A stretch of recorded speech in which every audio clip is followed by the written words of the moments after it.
ትጉ እንዴት አድርጋችሁ ትጉ ይላል እንደዚህ ነው ወገባችሁ የታጠቀ መብራታችሁ የበራ ይሁን እናንተ ጌታችሁ መጥቶ ደጁን ሲያንኳኳ ወዲያው እንዲከፍቱለት ከሰርግ እስኪመለስ የሚጠብቁትን ሰዎች ምሰሉ ጌታቸው በመጣ ጊዜ ሲተጉ የሚያገኛቸው እነዛ ባሪያዎች ብፁዓን ናቸው እውነት እውነት እላችኋለሁ ታጥቆ በማዕድ ያስቀምጣቸዋል ቀርቦም ያገለግላቸዋል ከሌሊቱ በሁለተኛ ወይም በሶስተኛው ክፍል መጥቶ እንዲሁ ቢያገኛቸው የነዛ ባሪያዎች ጌታ እነዛ ባሪያዎች ብፁዓን ናቸው ይህን ግን ወቁ ባለቤት በምን ሰዓት እንዲመጣ ቢያውቅ ኖሮ በነቃ ሌባ በምን ሰዓት እንደሚመጣ ቢያውቅ ኖሮ በነቃ ቤቱም እንዲቆፈር ባልፈቀደም ነበር እናንተም የተዘጋጅታችሁ ኑሩ የሰው ልጅ በማታስቡበት ሰዓት ይመጣልና ልቁን ተመልክተናል አሁን ደግሞ ትጉ በምን ሰዓት ትጉ ነው የሚለው ከሌሊቱ በሁለተኛ ወይም በሶስተኛው ክፍል ሲመጣ ሲተጉ የሚያገኛቸው እነዛ ባሪያዎች ብፁዓን ናቸው ትጉ መቼ ቀንቀንማ ሁሉም ይተጋል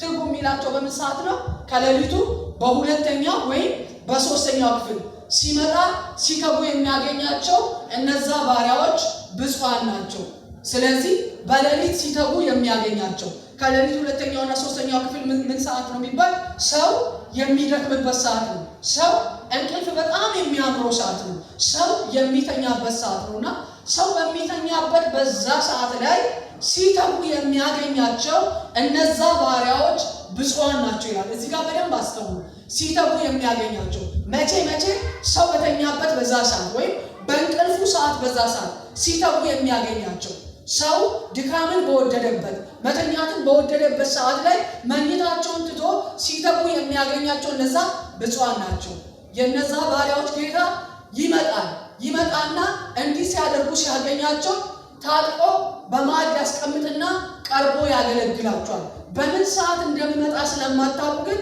ሁሉ ጊዜ ትጉ እያለ ይናገራል ለምንድን ነው ይሄንን የሚናገረው ለሊት ቸርች ገብታችሁ አገልግሉ ነው ወይ እንቅልፍ አትተኙ ነው ወይ ወልክ አንተኛም ለሊቱን እንደሚለው መዝሙር ሳንተኛ እንድናድር ነው ወይ ጌታ የሚፈልገው ምን እያለ ነው ያለው ሐዋርያው ጳውሎስ ይሄንን ነገር ከሌሊቱ በሁለተኛውና በሶስተኛው ክፍል ስለመትጋት ልጁ ጢሞቴዎስን አጥብቆ አስጠንቅቆታል ምን ይሏል በዘመኑ ፍጻሜ ትውልድ አንድ አይነትን መልክ ይዛል አለ እውነትን ከመስማት ጆሮአቸውን ይመልሳሉ ዛሬ በደንብ እናገራለሁ በደንብ እንድሰሙ ይፈልጋሉ ይሄ ምክር ነው የእግዚአብሔር ቃል ምክር እና እውነትን ከመስማት ትውልድ ጆሮውን ይመልሳል ወደ ተረተረት ፈቀቅ ይላሉ እውነትን መስማት ጆሮአቸውን የሚያሳክክ ስለሆነ እንደገዛ ምኞታቸው ለራሳቸው አስተማሪዎችን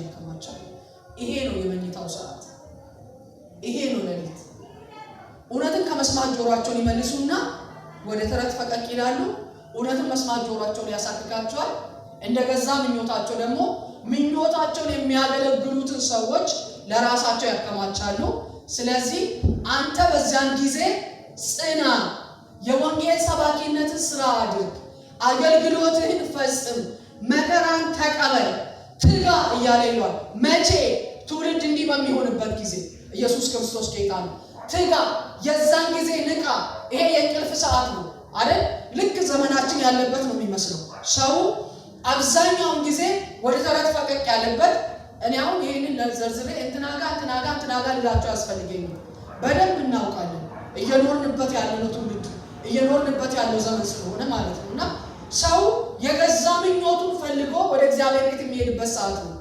ወይ እንደገዛ ምኞቱ የገዛ ምኞቱ እየተፈለገ ትውልድን የሚገለገልበት ዘመን ነው ለምን ጉባኤን ከማብዛት አንፃር ተቀባይነትን ከማግኘት አንፃር ሚዲያን ከማግኘት አንፃር ብዙ ይላልና እግዚአብሔር ቃል በዘመን ፍጻሜ ይሄ ይሆናል ይላል መጽሐፍ ይሄ ይሆናል ስለዚህ አንተ ልክ በዚህ ሰዓት ላይ መከራን እየተቀበል እየታገስ የወንጌል ሰባኪነትን ስራ እያደረግ በጊዜው ያለ ጊዜው ጽና በጊዜው መልካም በሚሆንበት ጊዜ መልካምን ባልሆነበት እንዲህ አይነት ፈታኝ ጊዜ በሚመጣበት ጊዜ ትጋ ያለ እግዚአብሔር ቃል ይናገራል እኔ ነግሬያችኋለሁ በአገልግሎት ረጅም ዓመት ሆኖኛል በእነዚህ ረጅም ዓመታት ውስጥ በአጭር ጊዜ ሰው የሚከብርበትን መንገድ አይቻልም አውቀዋለሁ እና ሰዎች አፋውተው ብዙ ነገር ይሉኛል ስለ አገልግሎት ሲመክሩ ማለት ነው ሰው የሚፈልገውን ነገር ማድረግ እንዳለብኝ ሰው የሚፈልገውን መንገድ መከተል እንዳለብኝ ያ በጥቂት ጊዜ ለኔ እድገትን ሊያመጣ እንደሚችል በጥቂት ጊዜ ሊያወጣኝ እንደሚችል ብዙ ሰዎች ይመክሩኛል ብዙ መንገድ አሳይቶኝም ያውቃል። እኔ አፋውቶ ሁሉ አንድ ሁለት ጣል አድርጊበት የሚሉ ሰዎች አጋጥሞኛል። አንድ ሁለት ጣል አድርጊበት ከሰው የሚወደው ነገር በሚቀጥለው እንድትጠሉ፣ በሚቀጥለው እንድትጋበዥ፣ በሚቀጥለው እንደዚህ እንዲሆን ይሄንን ነው ጳውሎስ በጊዜው ያለ ጊዜው ጽና ሰው ፍላጎቱን የሚከተልበት ወይንም ደግሞ ከእግዚአብሔር ይልቅ ተድላውን የሚወድበት ዘመን ይመጣል። አንተ ግን የሰውን ተድላ ተከትለ እግዚአብሔርን እንዳትጥል። ኢየሱስ ክርስቶስ ጌታ ነው። እዚህ ላይ ነው በደንብ መናገር የምፈልገው እግዚአብሔር በህይወቴ መከረኝን ነገር ማለት ነው። አንድ ወቅት ላይ ምን አይነት ነገር ገጠመኝ? በእግዚአብሔር ቤት ላይ አገለግላለሁ። ያን ጊዜ በማገልገል ያው በጣም ብዙም አልነበርኩኝም እና ቸርች ላይ ሲሄድ የማያቸው ነገሮች ነበሩ። የማቆን አይነት ህይወት የሚኖሩ ሰዎች ቸርች ውስጥ ግን የሚመጣላቸው መልእክት ሌላ አይነት ሆኖ አገኛለሁ። የሚመላለሱበትን ነገር እያወቅን አብረን ጓደኛ እየሆንን የሆነ ነገር እመለከታለሁ እና ግራ ይገባኝ ነበር። አንድ ጊዜ እንደውም አንድ ጓደኛ ምን አለች? አይ እኔ እንደውም ከዚህ ጊዜ ጀምሮ ከነገሌ የተነሳ በቃ ኮንፈረንስ መሄድ አልፈልግም፣ ምክንያቱም እያወቅን የተገለጠ ነገር እያየን ትለኝ ነበርና እግዚአብሔርን አንድ ጥያቄ ጠየቁት። ከዛ መዝሙረ ዳዊት ላይ ደግሞ እንዲህ የሚል ቃል አነበብኩኝ። እግዚአብሔር በምድር ላይ ፍርድን ባደረገ ጊዜ ጻድቃን በኃጢአን ደም እጆቻቸውን ይታጠባሉ። በምድርም የሚኖሩ ሰዎች እግዚአብሔር ቅን ፈራጅ አምላክ እንደሆነና ለጽድቅ ደግሞ ዋጋ እንዳለው ያውቃሉ። እና ታዲያ ለጽድቅ ዋጋ እንዳለው እንዴት ልንማር እንችላለን? ሰው እንደፈለገ የሆነ ቸርች መጥቶ መልካም መልእክት የሚነገረው ከሆነ ባልሄደበት መንገድ ልክ እንደ እስራኤል ሕዝብ ማለት ነው። መጽሐፍ ቅዱሳችን ሲናገር ጣዖትን አመለኩ፣ ከእግዚአብሔር ተለዩ። ከዛ እግዚአብሔር ለምርኮ ምድር አሳልፎ ሊሰጣቸው የእግዚአብሔር ቁጣ በፊታቸው ተዘጋጅቶ እያለ ነቢያት ግን ሰላም ነው እግዚአብሔር ከእናንተ ጋር ነው ይሏቸው ነበርና የእግዚአብሔር ቃል ሲናገር የኃጢአተኛውን እጅ ታጸናላችሁ ይላቸዋል። የኃጢአተኛውን እጅ ታጸናላችሁ። ቀኑን ሙሉ እኔን ባለመፍራት የዋለ ሲያሰድበኝ የዋለ በአሕዛብ መካከል ስሜን ሲያስነቅፈው የዋለው እግዚአብሔር ከአንተ ጋር ነው ትሉታላችሁ። እና ሰዎች እኔን የህይወት ውሃ ምንጭን ትተውኛል። ለራሳቸው ውሃ መያዝ የማይችሉትን ጉድጓዶች ቆፍረዋል።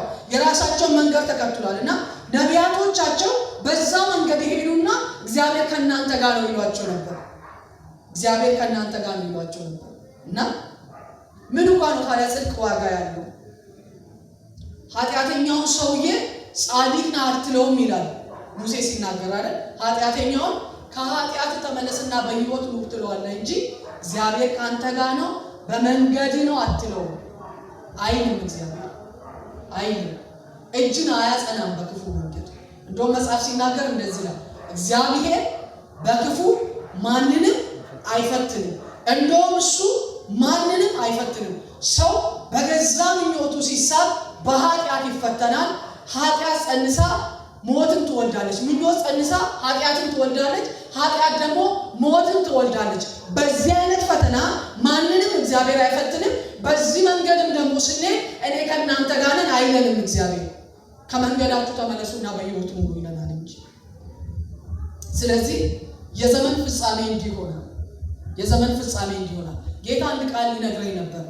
አክዓብ ወደ ጦር ሜዳ ሊወጣ ፈለገ። ከዛ ሲሉ እግዚአብሔር አክዓብ የሄደበትን መንገድ ታውቃላችሁ። እንዴት ኤልዛቤልን እንዳገባ፣ እንዴት እግዚአብሔርን መሰዊያ እንዳፈረሱ፣ እንዴት ህዝቡ ጣዖት እንዲያመልክ እንዳደረጉ፣ እንዴት ህዝቡ እግዚአብሔርን ማምለክ እንዲተው እንዳደረጉ ታውቃላችሁና እግዚአብሔር በዚህ ኃጢአቱ አክዓብን ሊቀጣ ፈለገ። በደንብ አስተውሉ። አክዓብ ደግሞ ነቢይ ሳይሰማ የሚወጣ ሰው አይደለም። ክፉ መንገድ ነው ያዘው። የእግዚአብሔርን መሰዊያ አፍርሷል። ህዝቡን ጣዖት አስመልኳል። ኤልዛቤልን አግብቷል። በጠማማ መንገድ ነው የሚሄደው። ግን ነቢይ መስማት ይወዳል። ግን መልእክት መስማት ይወዳል። እና እግዚአብሔር እንደ መንገዱ የመንገዱን ፍሬ ሊመልስለት ፈለገ። ከዛ በሰማይ እግዚአብሔር ሰራዊቱ ከቦት ሲመክር አየው ይላል አንድ ነቢይ ሚክያስ የሚባለው ማለት ነው። ከዛ በኋላ ነቢያቱ በሙሉ ሄዱና እግዚአብሔር ካንተ ጋር ነው ውጣ ይሳካልሃል አሉት። ከዛ ይሄ የሆነበትን ምክንያት ነቢዩ ሲናገር እንደዚህ አለ። እግዚአብሔር በሰማይ ተቀምጦ አክዓብን በጦር ሜዳ ሊገለው ፈልጋለሁ ምን ላድርግ ብሎ ሲል አንድ ሐሰተኛ መንፈስ ተነሳና በእግዚአብሔር ፊት ቆመ። ከዛ በኋላ እኔ አስተዋለሁ አለ። እንዴት አድርገህ ታስተዋለህ ሲባል በነቢያቱ አፍ ሐሰትን አስገባለሁ። ከዛ እግዚአብሔር ካንተ ጋር ነው ውጣ ይከናወንልሃል ይሉታል። አክዓብም ሄዶ ይሞታል። ይቆጥራል ብሎ ለእግዚአብሔር ሲነግር እግዚአብሔር መውጣትን ብዙ ውጣ ይሳካልሃል አለው። በነቢያቱ የሐሰት መንፈስ ገባ። እግዚአብሔር ካንተ ጋር ነው ውጣ ይሳካልሃል አሉ። አካብም ወጣና ሞተ። ለዚህ ነው መጽሐፍ ቅዱሳችን ሕዝቅኤል ምዕራፍ 14 ላይ ሲናገር እንደዚህ ይላል፣ እግዚአብሔር ሕዝብ ከጣዖታችሁ ተመለሱ፣ ወደ እኔ ተመለሱ፣ ተው ጣዖታችሁን እያለ ሰው ግን በጭካኔ በዓላማ ሆን ብሎ ጣዖትን ያመልካል። ደግሞ ነቢይ ፍለጋ ይመጣል። ደግሞ ወደ ነቢይ ይፈልሳል። ከዛ እግዚአብሔር እንደዚህ አለ ሕዝቅኤል ምዕራፍ 14 ላይ ማንም ሰው ጣዖትን በልቡ ይዞ ክፉ መንገድ እየተከተለ እኔ ተመለስ እያልኩት ነቢይ ዘንድ ሊጠይቅ ሲመጣ ነቢዩ መልካምን ቢመልስለት እኔ እግዚአብሔር ነኝ በራሴ ለዛ ሰው መልስለት አለ። ከዛ እንደዚህ አለ ነቢዩም ተሳስቶ እግዚአብሔር ካንተ ጋር ነው ይወጣልሃል ብሎ ይለዋል። የሚገርመው የእስራኤልን ነቢያት ባህሪ ታውቃላችሁ። እነሱ ጣዖትን እያመለኩ ነው። ሕዝብን ከመያዝ አንጻር ብቻ ሰው የሚወደውን የልቡን ምኞት ያገለግሉ ነበርና እግዚአብሔር እንደዚህ አለ ጠያቂውንም ሰው ነቢዩንም ከእስራኤል መካከል አጠፋለሁ፣ ምልክትም አደርጋቸዋለሁ። ይህንንም የማደርግበት ምክንያት ደግሞ ምንድን ነው አለ ሕዝቤ እኔን እንዲፈሩ እኔን እንዲያመልኩ ነው። በአዲስ ኪዳን የለም ወይ? በአዲስ ኪዳን የለም። አሁን ይህን እየነገርኳቸው ያለው ጌታ በምን ሰዓት ነው ትጉ ያለው? ሌሊት በሚሆንበት ሰው እንዲህ በሚተኛበት ሰዓት። መቼም ስለ አልጋ መኝታ አልነግራችሁ። ሰው እንዲህ በተኛበት ሰዓት እንዴ አሁን እየነገርኳችሁ እንዳለው በተኛበት ሰዓት የእውነት ልቡን ጨክኖ ከእግዚአብሔር መልሶ እንዲህ በፈለሰበት ሰዓት በእግዚአብሔር ሕዝብ ፊት የቆሙትም ሰዎች የሕዝብን የልብ ምኞት ልክ እንደ አሮን ማለት ነው። አሮን ሙሴ በተራራ ላይ ወጥቶ ሊጸልይ በሄደ ጊዜ ሕዝቡ እንደዚህ አሉ፣ በፊታችን የነበረው ሙሴ ሄዷል፣ የት እንደሄደ አናውቅም። ስለዚህ አምላክ ስራልን ብሎ አሉት። አምላክ ስራልን ብሎ ሲሉ ከእጆቻቸው ላይ ወርቅን ወሰደና እንደ እስራኤል ምኞት ለእስራኤል አምላክን ሰራለት። ከዛ እንዲህ አለ ይላል ጥጃውን ከግብፅ ያወጣችሁ አምላካችሁ እነሆ ብሎ ጥጃውን ሰጣችሁ ይላል። ከዛ እግዚአብሔር ቃል ሲናገር እንደዚህ ይላል አይደል? አሮን ሕዝቡ ስድ ለቀቀ ይላል። እንዲህ ትውልድ በተኛበት ሰዓት የልቡን ምኞትና ተረት ተከትሎ በሄደበት ሰዓት እናንተ ግን በጊዜው ያለ ጊዜው ጽኑ። እዚህ ውስጥ መጽናት መከራን ያስከትላል። ለዚህ ነው መከራን ተቀበል፣ የወንጌል ሰባኪነትን ስራ አድርግ፣ አገልግሎትን ፈጽም እና ትውልድ የሚስትበት የገዛ ምኞቱን የሚከተልበት ዘመን ይመጣል። እውነትን ከመስማት የሚመለስበት ዘመን ይመጣል። ያን ጊዜም አንተ ስራህን ፈጽም፣ አገልግሎትን ፈጽም። ለዚህ ነው መጽሐፍ ቅዱሳችን ሁለተኛ ተሰሎንቄ ምዕራፍ 2 ላይ ሐዋርያው ጳውሎስ እንደዚህ ብሎ ይናገራል። በአዲስ ኪዳን ስላለው ነገር አሳጥሬ ልንገራችሁና ጸልየን እንሄዳለን፣ ዝናብ እንዳይመጣብን ማለት ነውና እንደዚህ ብሎ ይናገራል። ስለ ጌታችን ስለ ኢየሱስ ክርስቶስ መምጣት ምልክቶች ይነግራቸዋልና የጌታችን የኢየሱስ ክርስቶስ መምጣቱ ደረሰ አሁን ነው ያሉ ያውቋቸዋል ብሎ ለዛ ነገር መልስ ይሰጣልና መምጣቱ አሁን አይደለም፣ እንዴት እንደሚመጣ መምጣቱ እንዴት እንደሚሆን ሲነግራቸው እንደዚህ ይላል። የሚገርመው ነገር ከዚህ በፊት ከነሱ ጋር በነበረበት ጊዜ ስለ አንድ ሐሰተኛ ክርስቶስ መንፈስ ጌታ በመገለጡ ስለሚያጠፋው የሐሰተኛ የክርስቶስ መንፈስ ነግሯቸው ነበር ከነሱ ጋር በአካል በነበረበት ሰዓት ላይ እና ምን ብሏቸዋል? ይሄ ሐሰተኛ ክርስቶስ ይመጣል፣ እኔ እግዚአብሔር ነኝ እያለ በእግዚአብሔር ቤት ላይ ይነሳል፣ ይመጣል። አሁንም በምድር ላይ እየሰራ ነው ያለው። ነገር ግን በሙላት ተገልጦ እንዳይሰራ የሚከለክለው አለ ብሎ የሚከለክለውን ነገር የአመፃ ሚስጥር ይሰራል፣ እየሰራ ነው ያለው። አሁንም በሙላት ግን ተገልጦ እንዳይሰራ አሁን የሚከለክለው አለ ብሎ የሚከለክለውን ነገር ከዚህ በፊት ነግሯቸው ነበርና እንደዚህ ብሎላቸዋል። አስቀድሞ እንደነገርኳችሁ የአመፃ ሚስጥር አሁንም በምድር ላይ እየሰራ ነው ያለው። በሙላት ተገልጦ ግን እንዳይሰራ የሚከለክለው አለ ብዬ ከዚህ በፊት ነግራችሁ ነበር። ግን የአመፃ ሚስጥር አሁንም እየሰራ ነው ያለው፣ በእግዚአብሔር ቤት እየሰራ ነው ያለው። ስለዚህ ይሄ ሐሰተኛው ክርስቶስ ወይም ደግሞ በመጨረሻው ዘመን የሚገለጠው መንፈስ እንዴት እንደሚገለጥ ሲናገር እንደዚህ አለ። ራሱን አምላክ ነኝ ከተባለው በላይ ከፍ እያደረገ ይመጣል በእግዚአብሔር ቤት ውስጥ ይላል። በደንብ አስተውሉ። አምላክ ነኝ ከተባለው ከምንም ነገር በላይ ራሱን ከፍ እያደረገ ይመጣል። የሚገርመው ነገር እንደዚህ ብሎ ይናገራል። እውነትን ላይሰሙ ወንጌልን ላልፈለጉ ቅድም እንደነገርኳችሁ ጆሮአቸውን እውነትን ከመስማት የመለሱ ወደ ተረት ፈቀቅ ያሉ በእውነት ላይ ያመፁ የእሱ መምጣት ለነሱ በብዙ ድንቅና ተአምራት በልዩ ልዩ ምልክቶችም ይሆናል ይላል። በልዩ ልዩ ምልክቶችም ይሆናል። የሚገርማችሁ ነገር ያ ብቻ አይደለም። እግዚአብሔር እውነትን ከመስማት ጆሮአቸውን ስለመለሱ የመንገዳቸውን ፍሬ ልክ እንደ አክዓብ ሊሰጣቸው ፈልጎ እነዚህ ሰዎች ይህን የስተትን መንፈስ ይሰድባቸዋል እግዚአብሔር ራሱ ይላል። ለምን? በእውነት ላይ ስላመፁ ብዙ ልዩ ልዩ ድንቆችን ያደርጋል። ብዙ ልዩ ልዩ ምልክቶችን ያደርጋል። እውነትን ከመስማት ለሚመለሱ የእሱ መምጣት እንዲህ ነው። በብዙ ድንቆችና በብዙ ተአምራቶች በብዙ ልዩ ልዩ ምልክቶች ይሆናል። መገለጫውስ ራሱን አምላክ ከተባለ ከምንም ነገር በላይ ራሱን ከፍ ያደርጋል። በእግዚአብሔር ቤት ውስጥ ራሱን ይሾማል። እርግጠኞቹ ነው ሴጣን ነኝ እያለ በእግዚአብሔር ቤት ውስጥ አይመጣም። በትውልድ መካከል አይመጣም። ቢልማ ማንም ባልሳተ ነበር። ራሱ እኮ ጌታ ኢየሱስ ክርስቶስ የተመረጡትን እንኳን እስኪያስብ ከሰማይ ታላላቅ ተአምራትን ምልክቶችን ያደርጋል ይላል አይደል? እሳትን ከሰማይ ያወርዳል ይላል። የተመረጡትን እስኪያስብ ድረስ የተመረጡትን ወደ ኋላ እስኪመልስ ድረስ ታላላቅ ነገሮችን ያደርጋል ይላል። የተመረጡትን እኔ ሴጣን ነኝ እያለ ሊያስት ይችላል እንዴ? የተመረጡት የት ነው ያሉት? በእግዚአብሔር ቤት ውስጥ አይደሉ? ወጥቶ እኮ አይደለም የሳቱት፣ እዚህ ሆኖ ነው የሳቱት። እና ሲስቱ ደግሞ በልዩ ልዩ ምልክቶችና ድንቆች እሳትን ከሰማይ እስከ ማውረድ ድረስ ታላላቅን ነገር እያደረገ ይመጣባቸዋል ብሎ። ስለዚህ መጽሐፍ ቅዱሳችን ሐዋርያው ጳውሎስ ሲናገር እንደዚህ አለ፣ እግዚአብሔር ይህንን የስተት መንፈስ ያምኑ ዘንድ ይሰድባቸዋል እነዚህ ሰዎች። ለምን? እውነትን ከመስማት ጆሮአቸውን ስለመለሱ፣ በእውነት ላይ ስላመፁ። አይገርምም? ይሰድባቸዋል። አሁን እኔ ይሄ ብዬ ባልናገርም ያለንበት ዘመን መሆኑ እርግጥ አይደለም? አልታያችሁ? ያለንበት ዘመን መሆኑ አልታያችሁ? እውነት ነው ማለት ሰው ከእግዚአብሔር ይልቅ ከክርስቶስ ይልቅ እንትን ነኝ በሚል ሹመት ስም ራሱን በእግዚአብሔር ቤት ውስጥ ከፍ ያደረገበት፣ ወዶና ጨክኖ ደግሞ ኃጢአትን የሚያደርግበት ሆን ብሎ በዓላማ መልካም እኮ በህይወት ያለ ነው። ሰው ይደክማል፣ ግን በዓላማ ለኃጢአት አልፎ የተሰጠ።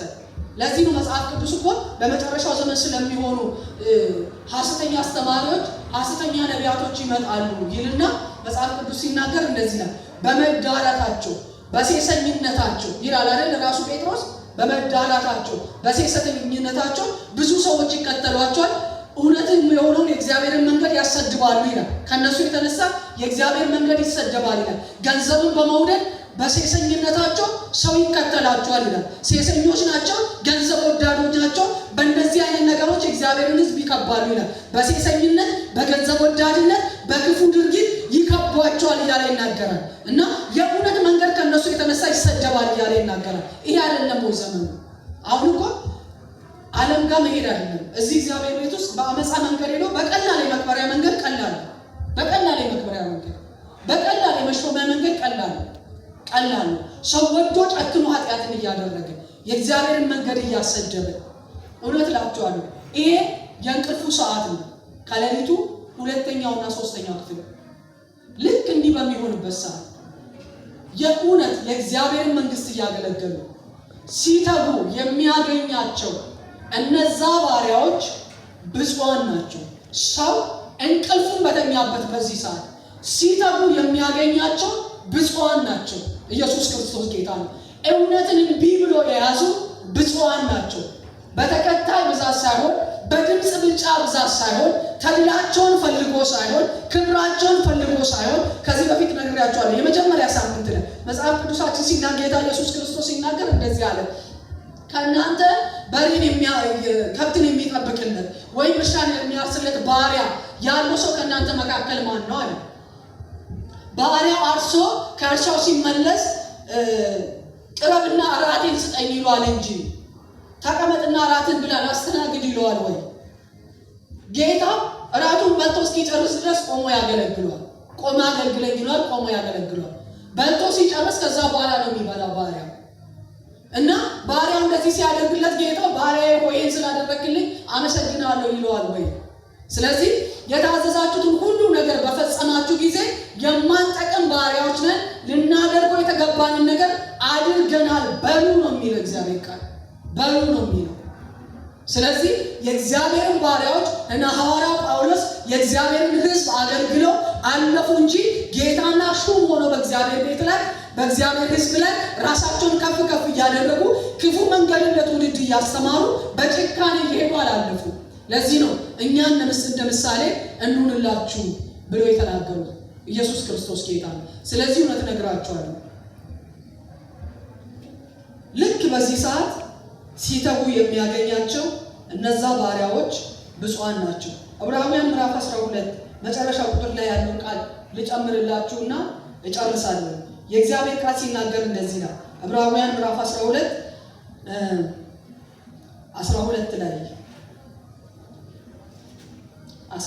ላይ ያለው ለማጠቃለያ ልናገር።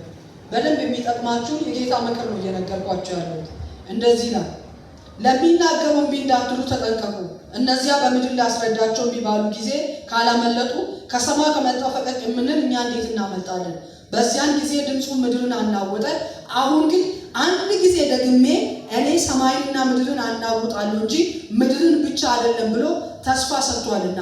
ዳሩ ግን አንድ ጊዜ ደግሜ የሚል ቃል የማይናወጡት ጸንቶ እንዲኖሩ የሚናወጡት የተፈጠሩ እንደሚሆኑ ይለወጡ ዘንድ ያሳያል።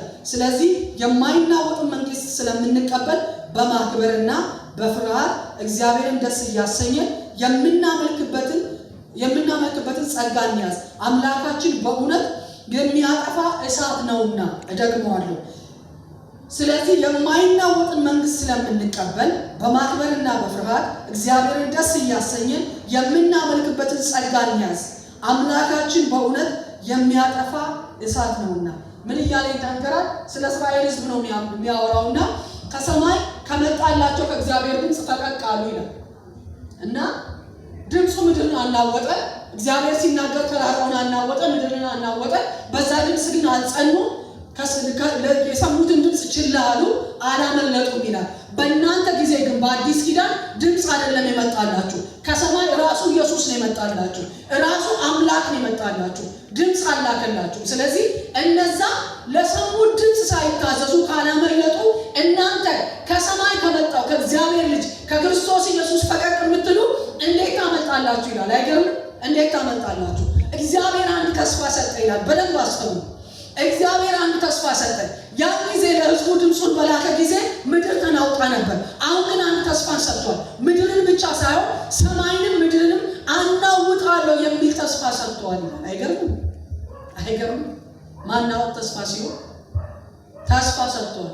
ሰማይንም ምድርንም አናውጣለሁ የሚል ተስፋ ሰጥቷል። ይሄ ማናወጥ የሚሆንበት ምክንያት ለምንድን ነው ሲባል ሁለት ነገር አለ አለ።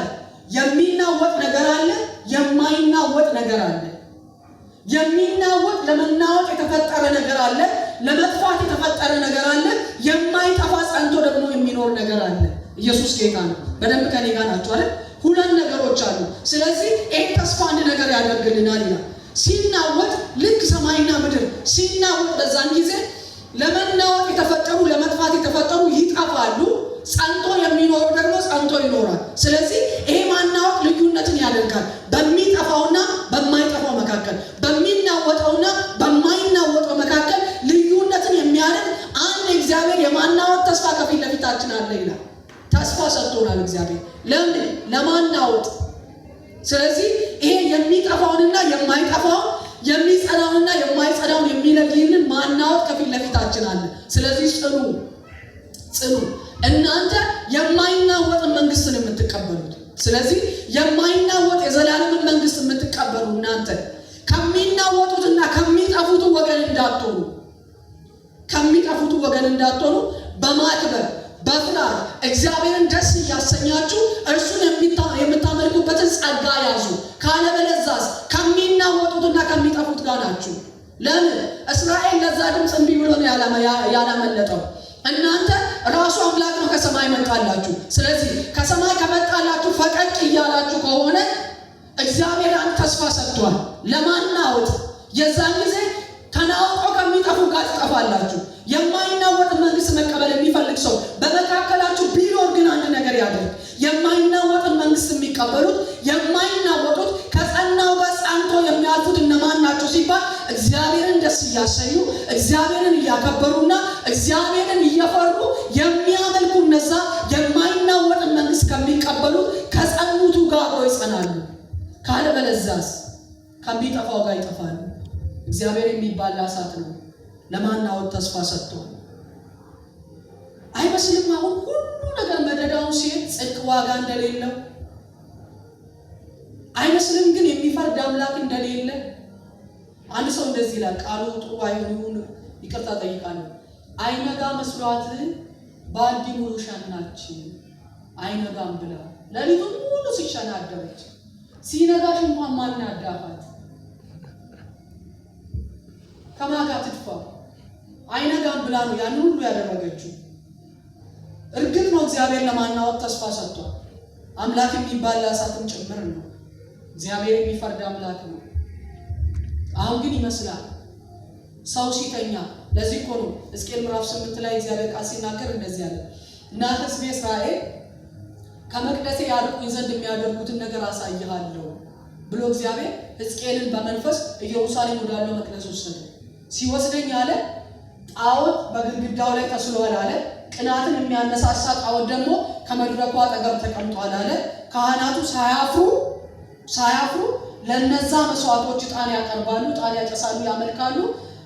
ቅናትን ለሚያነሳሳው ጣዖት ይሰግዳሉ። በእግዚአብሔር ቤት ውስጥ ጀርባቸውን ለእግዚአብሔር ሰጥተው ፊታቸውን ወደ ፀሐይ አዙሮ ለፀሐይ አምላክ ይሰግዳሉ በእግዚአብሔር ቤት ውስጥ።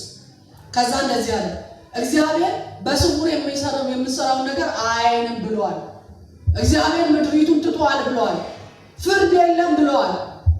ስለዚህ ያርቁኝ ዘንድ በመቅደሴ እንደፈለጉ ያደርጋሉ። ናና ተመልከት።